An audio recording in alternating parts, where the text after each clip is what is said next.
Hello and welcome to this episode of Jamani-Law Insights. Our topic for discussion today is interest for money lenders and borrowers in Uganda. The two, of course, have a symbiotic relationship within the financial space in Uganda.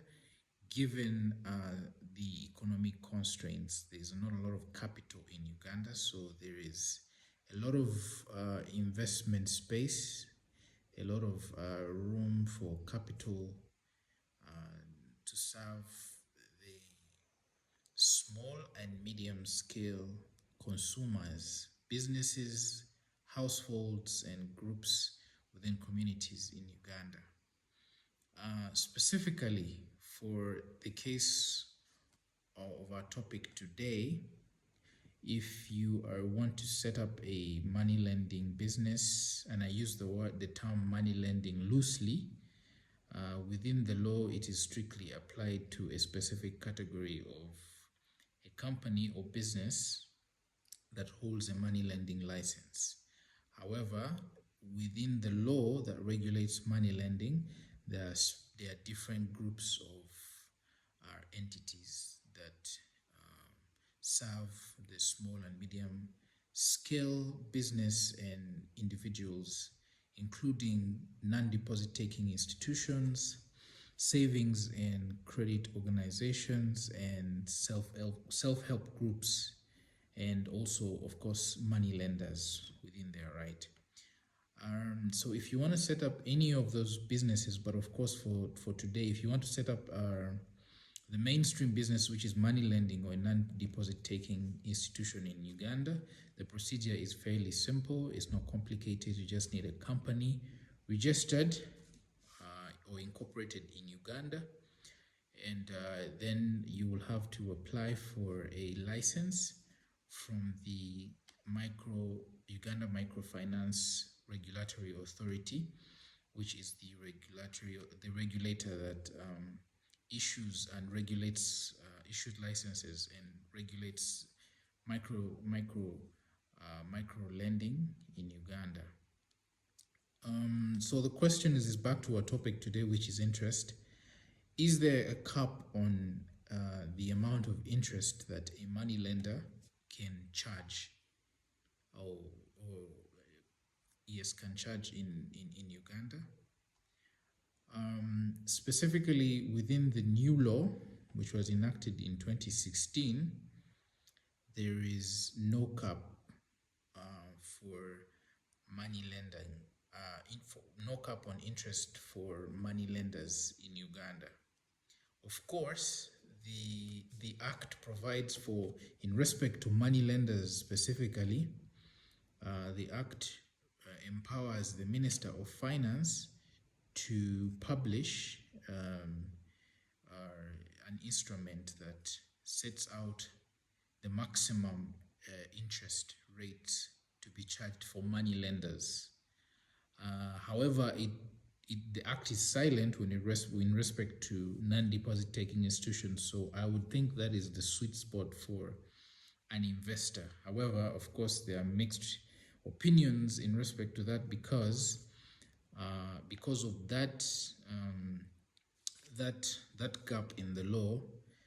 A lot of money lenders in the country are charging what many term as excessive or exorbitant interest rates in the country. So you'll find different money lenders all charging different rates, ranging from, say, 4% per month to almost 20% per month.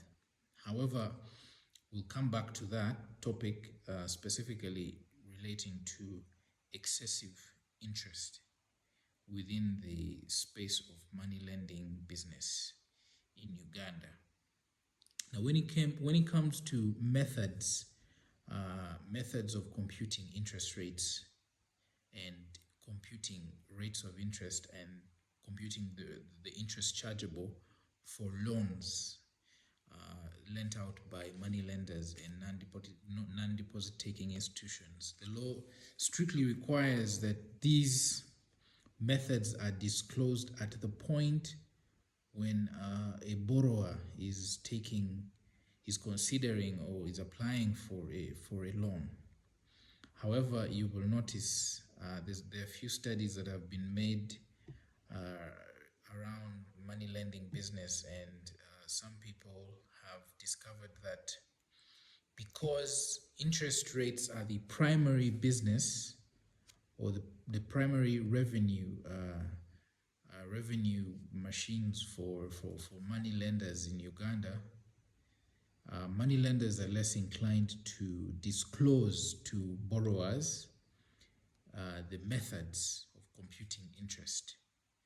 Whereas they might disclose the rate of interest, but the methods of computing that interest, which the law requires, are not disclosed to borrowers. So if you are a borrower who is aggrieved, you might want to seek redress and probably reopen the transaction or even have it nullified by a court.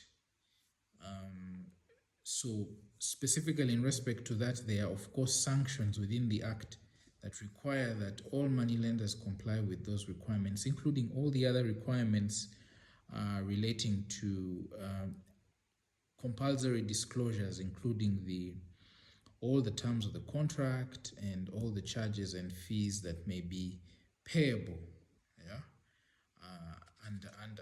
under a money lending contract. Of course, even those fees and charges, in case a borrower is aggrieved and feels that those charges are too excessive, charges including insurance premiums, all those charges involved within the process of maintaining that loan. If they are too excessive and they are adjudged by court that they're too excessive, then they can be set aside, and the borrower will go scot-free. Will not pay those particular charges. Now, in respect to default interest or penalty interest, currently in the previous law, the previous Money Lenders Act, it particularly had outlawed the charging of default interest or penal interest on loans, or charging of interest based on the failure by a borrower to meet a payment. But in the current law, the law provides for default interest. It enables a money lender or a non-deposit taking institution that is lending money out to charge a form of default interest. However, we shall go back to that, specifically why I mentioned it in here, because it has a bearing when we are assessing the excessiveness of interest. Yes. Now, when it comes to excessive interest, and I think that is the main point of discussion today, when it comes to excessive interest, or loosely what the law terms as unconscionable interest, a lot of people will ask themselves, so what is excessive? It would seem obvious, but the law has adopted a much more, I think, reasonable definition and approach in determining what is excessive interest or unconscionable. Specifically, the Act mentions excessive interest, but also mentions unconscionable contracts or transactions in the same regard. However, the law does not provide a definition of what is excessive interest. However, it goes ahead to just give, in my opinion, what would be examples that are synonymous with the expression that is excessive interest, to include interest that is harsh, or interest that is unconscionable, or interest that a court of equity may grant equity. May consider and grant a remedy against. However, so if we are looking for the correct definition of what would be unconscionable interest or excessive interest, we have to look further into cases that have been determined by courts of law in Uganda. And of course, there have been several authorities all the way from when we had an actual cap on the interest rate in the previous law regulating money lending in Uganda, which was 24% per annum. And now where we don't have a cap on it. So all the consensus, of course, in most of these decisions is that a lot of it has to point back to common law and equity when you are defining what would be unconscionable or excessive when we're talking about interest. So there have been decisions, but I am more guided by decisions of a particular judge whose name I will withhold for now. If you need the particular judgment in question, I will. You can just direct message me. I will send it to you. So the judge went ahead to simply define unconscionable as, within its plain meaning, drawing inference from the Oxford Dictionary, which is to mean an act or something that shows no regard to conscience, plain and simple. Yeah. So if, according to him, if you look at the sum total of what interest is being charged, and to a reasonable group of people, it shows from the circumstances that there is actually no regard to the conscience of the borrower and the lender in the particular case. I think it has moral connotations to it, then it would be termed as unconscionable.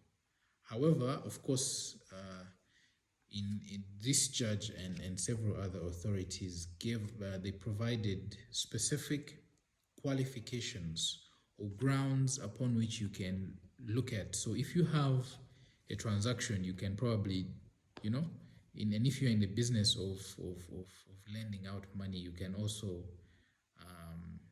just go through this check mark or list and find out whether or not your lending practices are either unconscionable or excessive.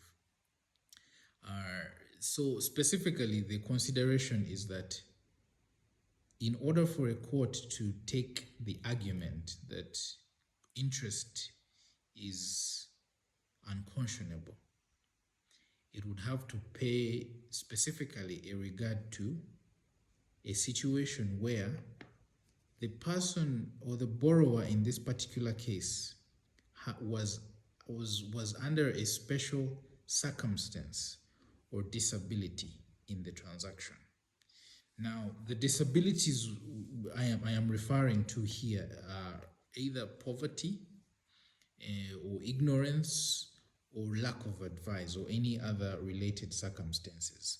But when you look at these circumstances, they are all pointing towards a lack of capacity or a lack of understanding of, number one, the nature of how this interest is being charged, or the nature of the impact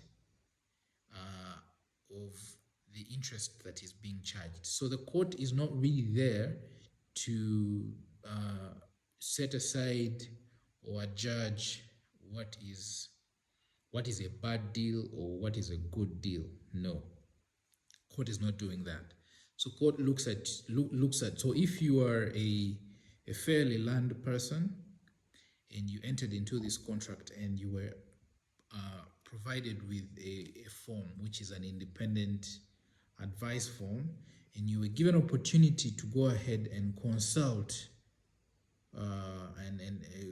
with a professional or legal counsel, and you obtain that independent legal advice, and there is a signature to the effect or an endorsement to the effect showing that you have received independent legal advice in this transaction, So in that circumstance, I think that would be dispelled. So you cannot rely on it because number one, you have taken away the you have taken away any possibility that you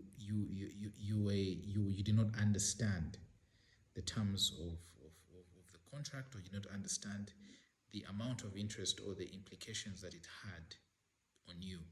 However, in practice, I have seen several money lenders and even non-deposit taking institutions that don't take the independent advice section requirement very seriously.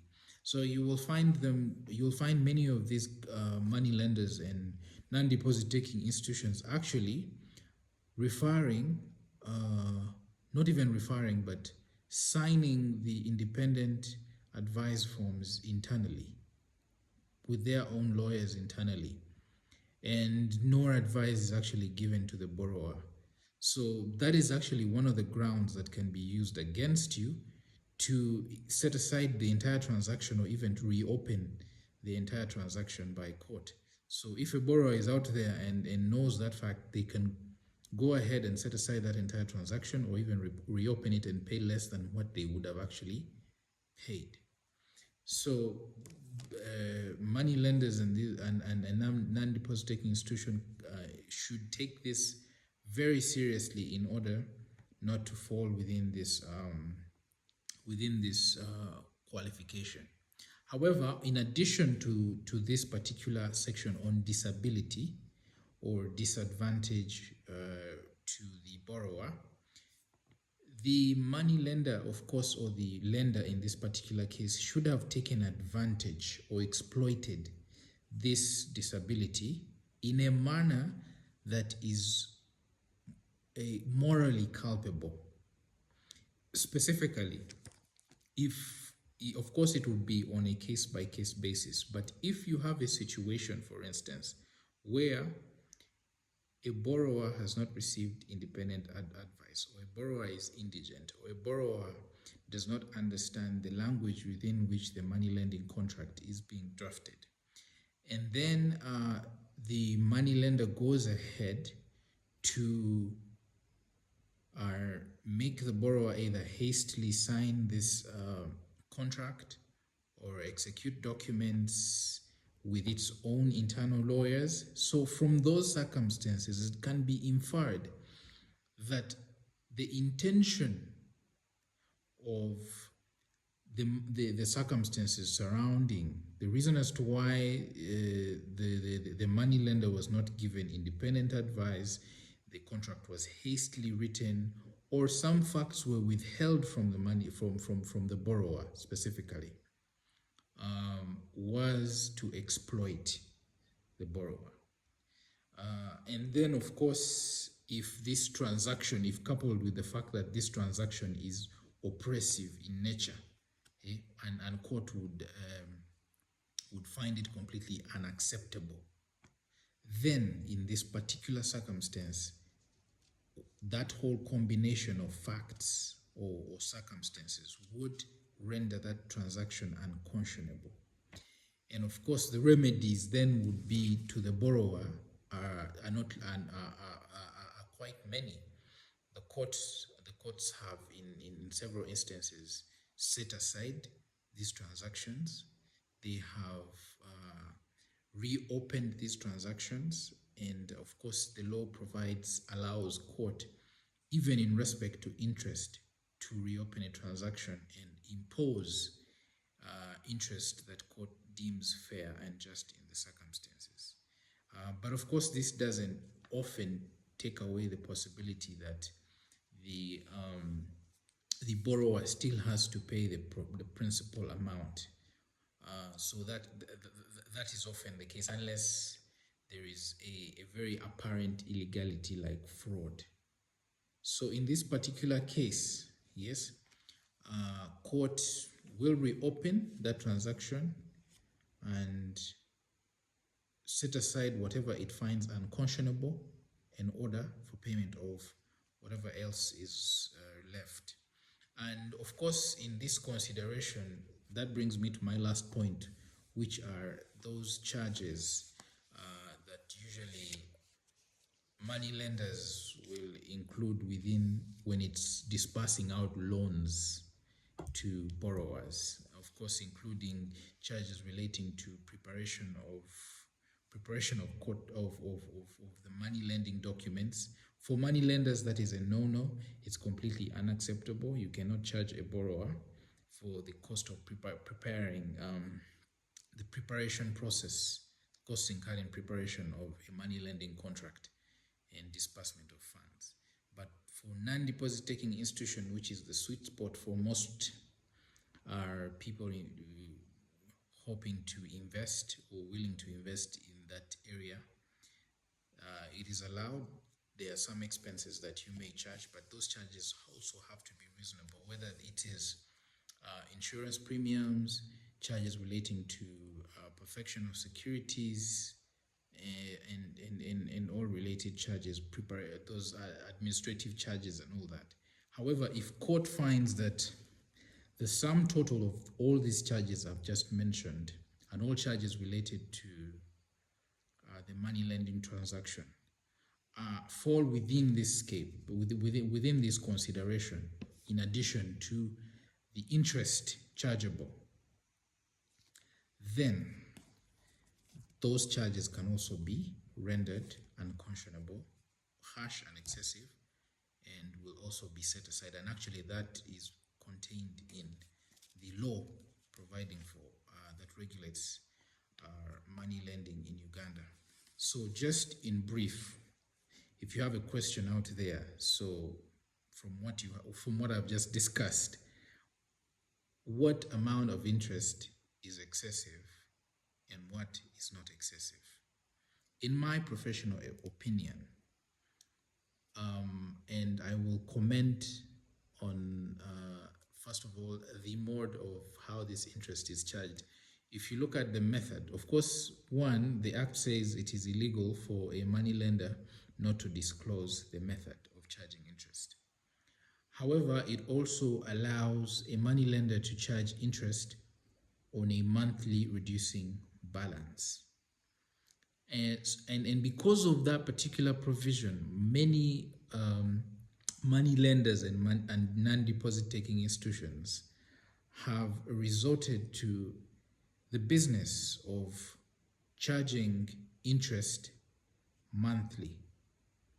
Now, when you charge interest monthly, I think, in my opinion, it might be held to be deceptive in a way, because you look at transactions where, of course, it would be reasonable if a transaction is less than 12 months, or it's even 12 months, let us assume. But if it is more than 12 months, then in my opinion, that transaction falls within the 12-month,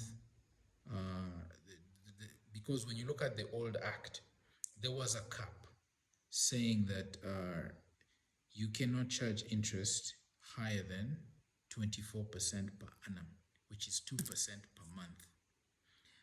However, now if you're charging interest monthly and you ignore the yearly ceiling, albeit there is no ceiling right now, when you look at the decisions from court that have been made in respect to what amounts to unconscionable interest, the older decisions, several of them say that interest at, say, 48% per annum, which is 4% per month, and there are several institutions that are charging interest at 4% per month, is actually unconscionable and excessive.